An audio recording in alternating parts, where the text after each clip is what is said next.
মিথ্যা হয়রানিমূলক মামলায় দিয়েছেন, সেটা হলে গিয়ে রায়পাশা করাপুর ইউনিয়নের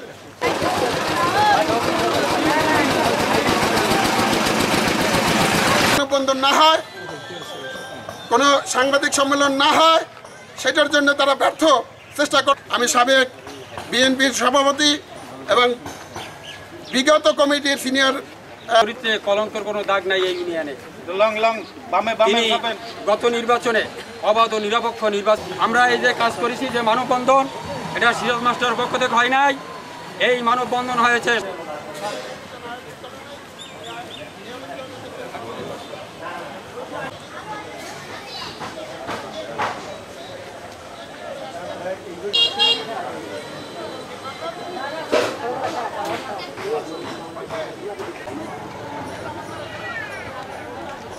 পোস্টার সবাই মেলে তাকাই দেন।